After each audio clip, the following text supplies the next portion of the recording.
Hello and welcome back, everyone, to Paradise.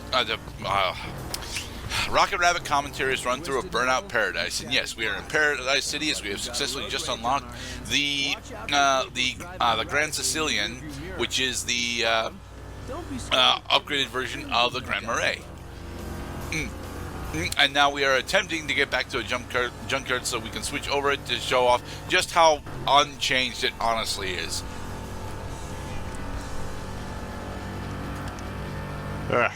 It's like trying to steal a waffle Or iron. a boat. Without any butter. Without a rudder. So would you like to explain to me what I actually hit there that killed me, Mr. Cloud?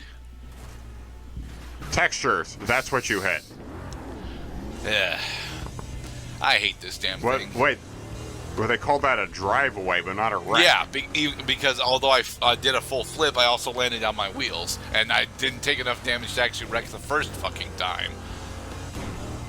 But still play the cutscene, meaning you done goofed. Alright, come on. Into the junkyard. So we can switch you out for a slightly better piece of shit.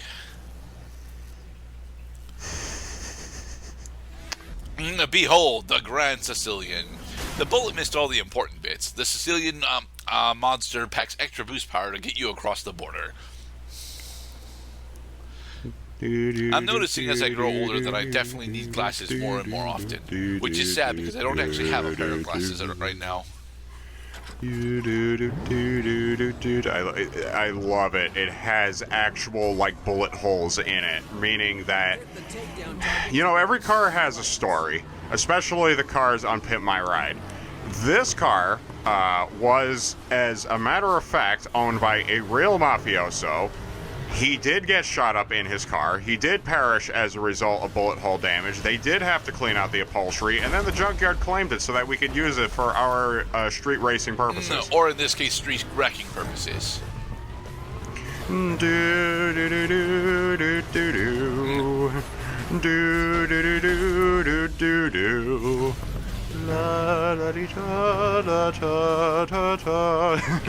on. Yay. We're gonna fuck them up. Or let them get fucked up by us, one of the two. Heavy ass car. The one thing about a good portion of the aggression vehicles is that it's just easier to throw the rear end of your weight around at people instead of actually trying to score normal takedowns on your own. It's a vehicular massacre. It is. Look how they massacred my car.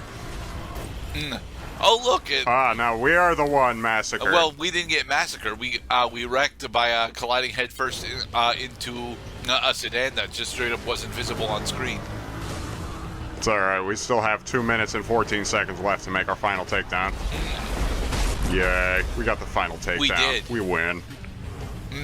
So, am I to understand that this car is going to continue to have bullet holes in it even after we fix it? I believe so, to be perfectly honest. I mean, right now I'm just attempting to coast to a stop, and my opponents are just not letting me do so. It's like, yeah, that's you're real playful, guys. You're real funny. Okay, can you let me go? You let me go now. All right. I'll see you in the next challenge. Yay! All right. So how many more wins do we have until we get our Burnout license? 17 wins. We are approaching the end of this tier very rapidly. Nice.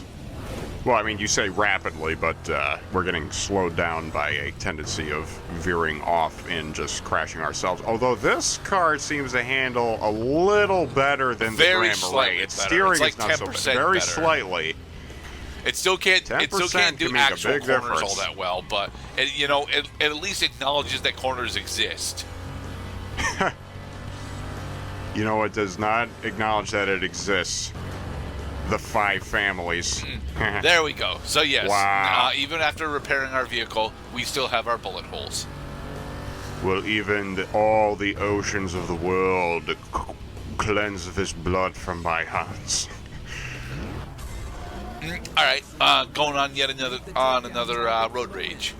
I was hoping that we would just switch, just do one event with it and then switch out, but nope. Because again, I don't actually like I don't actually like the Grand Marais or the Grand Sicilian. The Grand Sicilian's being able to use the Grand Sicilian's rear end for takedowns is actually really nice, but it still handles like just a slightly better boat, and because of that, it's very easy. It's very easy to end up, wrecking it into things that other vehicles would actually survive. Damn it. I know it was difficult to see there, but we did pull the handbrake in order to try and survive that turn, and it just did not work. Not well enough. Thankfully, because we're so heavy, it's actually relatively easy for us to fight any of the smaller aggression vehicles that we see and just launch them into walls. I don't know what we hit there. I have no idea what the fuck you hit the island that I saw it. Wow, 80 mile an hour speed limit, huh? So imagine that. Even that's the first time I've seen on any highway designation any speed limit above 70. Huh? They do exist.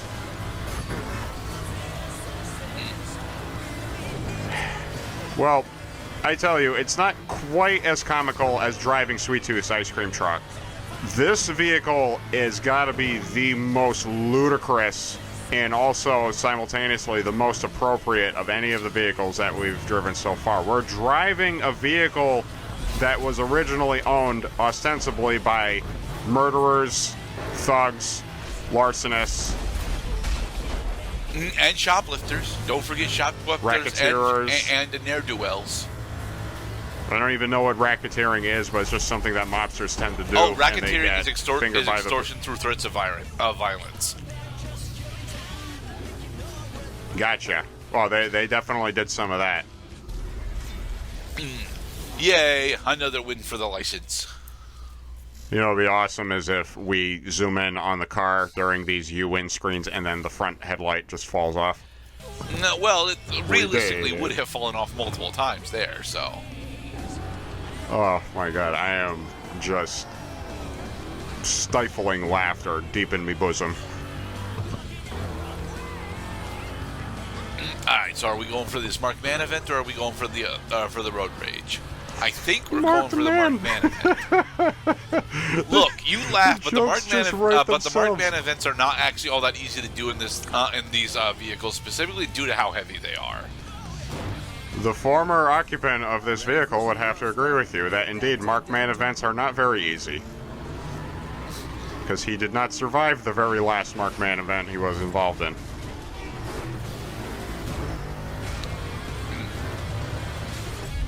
Yay, we knocked him into the ramp and it killed him. Waha. So you like making car fly up in the air physics happen, all kinds of wacky things happening. Let us show you how it's done. Hood, will you please go close on us? Thank you. The hood popping up and blocking your vision is actually a thing that happens so often in Road Rage, that it's effectively a staple of the event. Rocky Rabbit advises that if you are ever the driver of a vehicle at the moment when your hood, which you did not latch on correctly after your last oil change, which you did by yourself, proceeds to block your vision while you're driving, we advise you to come to a complete stop on the side of the road and put on your turn signal in order to guarantee that others do not crash. It's hazard lights, not turn signal. The hazard lights also is probably an even more appropriate usage of your light system. In order to indicate to other drivers, they probably should just go around your car. Yes. You know, they got Giuseppe Verdi doing a song that I don't think I've ever heard of, and yet I still haven't heard La Donna La Mobile. I might have turned off that one, I'm not sure. That would be a big missed opportunity, Mr. Gerda, because La Donna La Mobile is like in the top 20 for like best opera songs of all time. It might not even actually be here. I'm not even entirely sure what the OST for how the OST breaks down when it comes to the classical pieces. That guy is carrying a street light on the hood of his car. Yeah, it happens.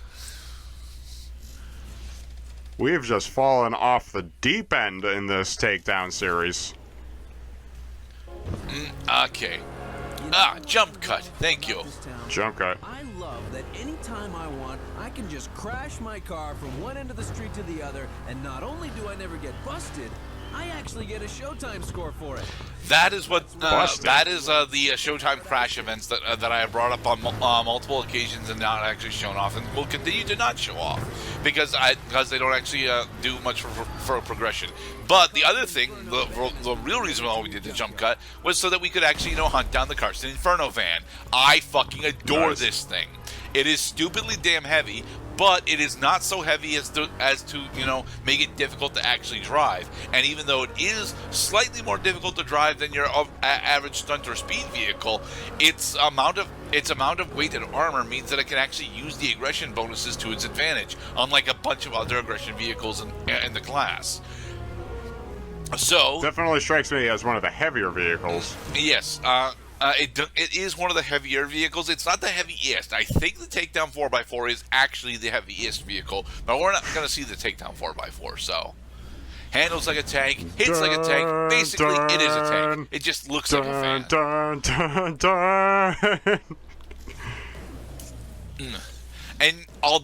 But here's the thing: it handles better than a tank because tanks are extremely slow and don't turn for shit. This thing is actually relatively fast, and although it doesn't turn on a dime, it is actually able to pull a Yui without hitting the brakes. So it's better than a majority maybe not a majority of, but better than a good amount of the other aggression vehicles in the game. The Inferno Van Burning Ground. Yes. Nah. 1 minute and 15 seconds to go 2 miles. Think we can make it, Mr. Cloud? With our stupidly fat van, anything is possible.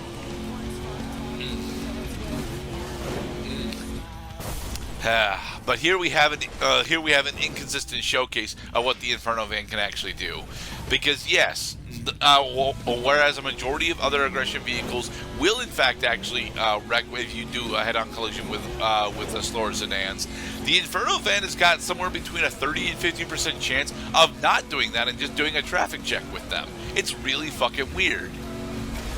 Huh. But yeah, like right there, that should have wrecked your Here's car. the thing: that wasn't a head-on collision. Head-on collisions are mapped differently than rear-end collisions in this game. Well, earlier in the part, that we should have suffered wrecked me, and it didn't. Right. Because you're heavy. You have inertia. That should have wrecked your car. No, that should not have wrecked my car. As an aggression class vehicle, you can push vehicles around mostly however the fuck you want. You just can't actually, be full bore into them. And so with that, we have successfully unlocked my favorite aggression vehicle in the game. Come on, where is it? The Inferno BRT van. The junkyard is getting busy. You win. Oh wow, it has the Burnout logo on it. Nice. Because it's the Burnout Road Tour van. Road Tour. Talk about preaching to the choir.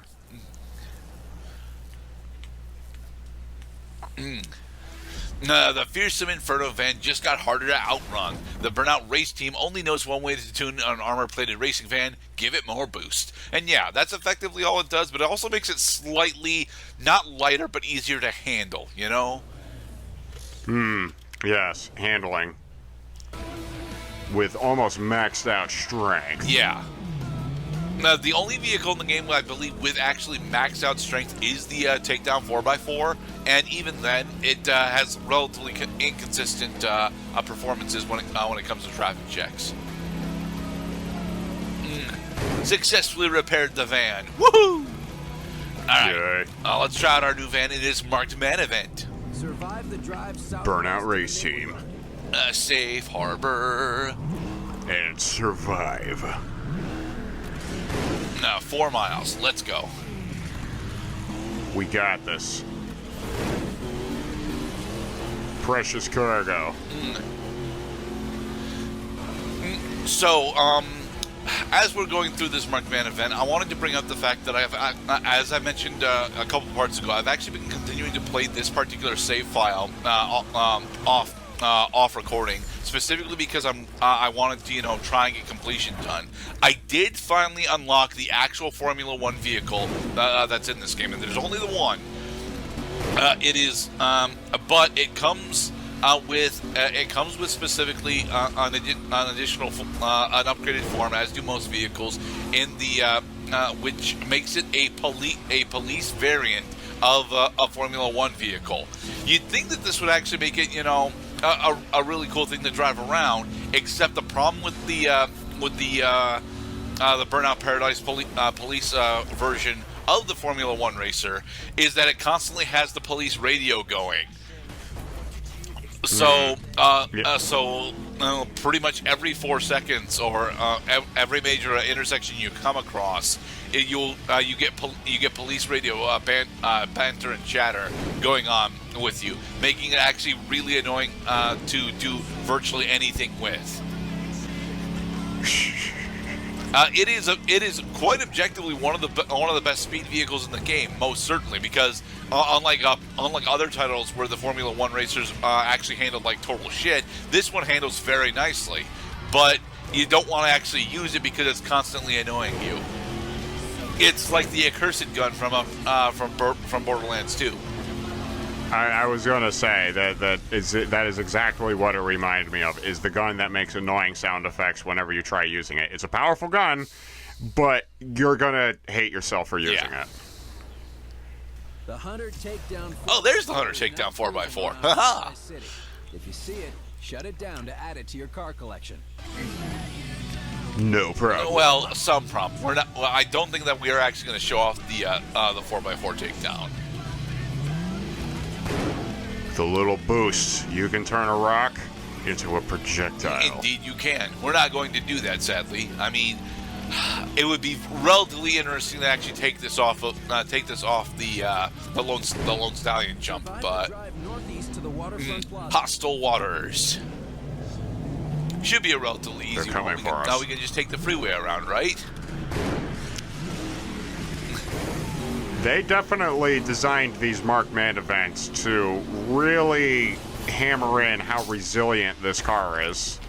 Not necessarily this car, but the aggression class vehicles in general are supposed to be really fucking resilient. The thing is, most of them are not anywhere near as resilient as either this or the 4x4 takedown. So I end up when it comes to most of the aggression events between Road Rage and Markman, I usually just fall back onto the Inferno Van. Because you see, it actually not only acknowledges turns, but it can even make some of them. Right. And then when these smaller cars, and with an emphasis on smaller, try hitting you, then you don't get jostled around as much as you would with other vehicles. As much. You still definitely get jostled around, though, because these guys have got cheated max strength stats. And I do mean max strength stats. You try to use the one issue that comes up during completion is that if you attempt to use speed vehicles for Markman events, you end up becoming just how fragile they are, because aggression class vehicles get multiple lives and multiple attempts in order to actually clear Markman events, but most speed class vehicles only get 2 lives to do shit in. It becomes a huge issue if you attempt to do Markman events with any vehicles other than aggression class. But in the next episode, we'll continue closing out the distance between us and the end of the game. Be safe, everybody.